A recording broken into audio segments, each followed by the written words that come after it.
If I had to summarise Lyrical Ballads in a word, that word would be dialogue. Instantly we think, of course, of the dialogues between Wordsworth and Coleridge, how each inspired and encouraged each other, and later on how they criticised each other. In the opening video, I might have accentuated their differences, maybe to set them up as a kind of odd couple, but obviously they had a lot in common too. Each had lost his father at a young age. Both Wordsworth and Coleridge had dropped out of Cambridge University without qualifications, although they didn't really know each other then. And importantly, they had each independently rejected city life in favour of rural retirement, which brought them together in 1797. The two poets were also in dialogue or writing against the values of their age. In his preface to the second edition of Lyrical Ballads in 1800, Wordsworth alludes to the retreat from political events and from the Industrial Revolution, saying that such circumstances are damaging to the intellect.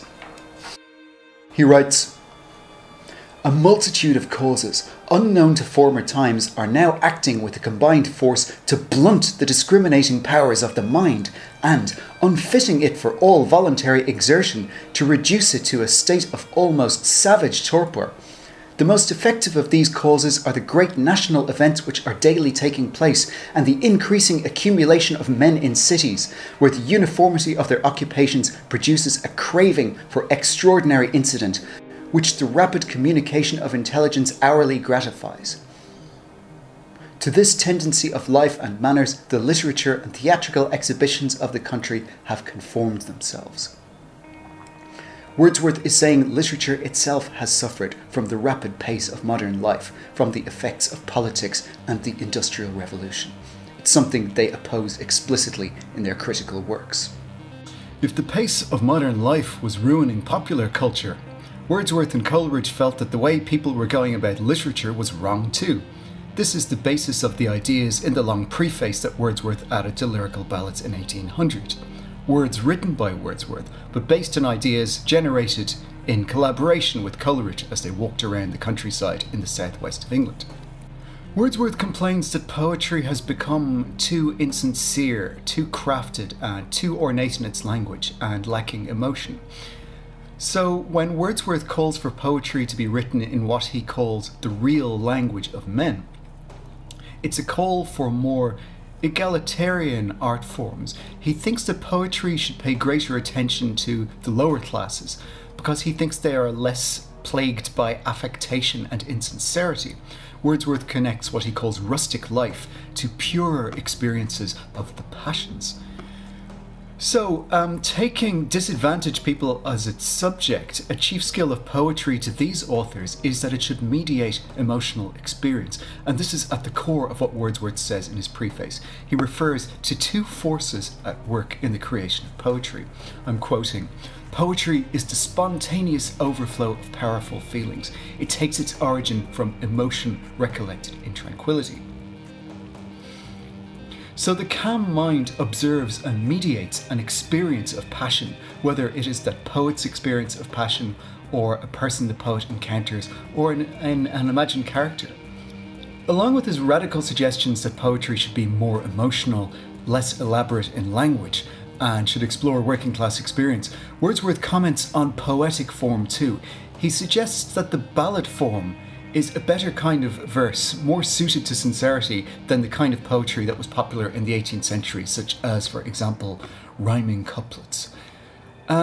This was unusual because ballads weren't considered literary. Ballads were a popular form that were printed on what were called broadsheets, like newspapers, and they were sold at the side of the road. In short, ballads weren't considered literature, they were considered folksy, they were considered low culture. We'll see, though, that the use of the ballad form in Lyrical Ballads isn't so straightforward in its implications, because Wordsworth and Coleridge play around with the traditions of the ballad. They make the subject matter more sophisticated than the ballad traditionally allows, perhaps inviting the more personal and psychological associations of the word lyrical in Lyrical Ballads. So we can see that Lyrical Ballads is in dialogue with literary tradition as well.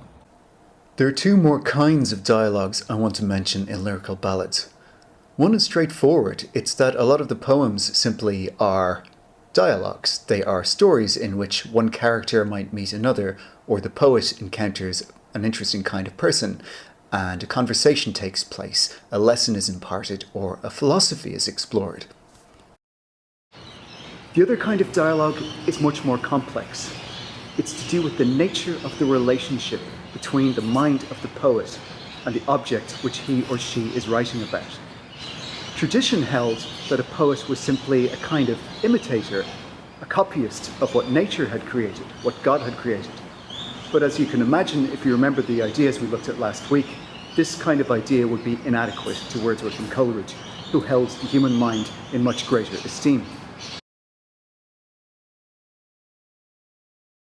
This means that if Bender the robot decides to write a poem about this cup of coffee I just bought from the campus centre, the best that he can hope to achieve is a kind of copy, an imperfect representation of the reality. Shakespeare described art as holding a mirror to nature. To Wordsworth and Coleridge, the imagination forms dialogues with the objects of its analysis. It doesn't just imitate the objects before it, and it doesn't just join up memories of sensory information to make new material. One of the most famous critical studies of the Romantic imagination, as theorised by Wordsworth and Coleridge, is called The Mirror and the Lamp by a scholar called Abrams. The mind of the poet may reflect what he sees in nature like a mirror, but the mind also has the power to illuminate the object it reflects like a lamp. The creative mind is not passive. There's exchange back and forth between the poet and what he or she perceives. And a creative work is not simply documenting what the senses present. The object of contemplation is altered by the act of contemplation.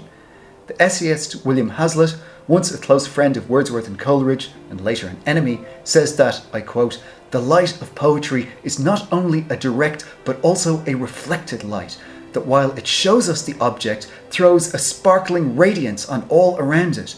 The flame of the passions communicated to the imagination reveals to us, as with a flash of lightning, the inmost recesses of thought and penetrates our whole being. As Wordsworth says in Tintern Abbey, we see into the life of things." In his long poem, The Prelude, he refers to a virtue which irradiates and exalts all objects. The mind illuminates the thing it is contemplating.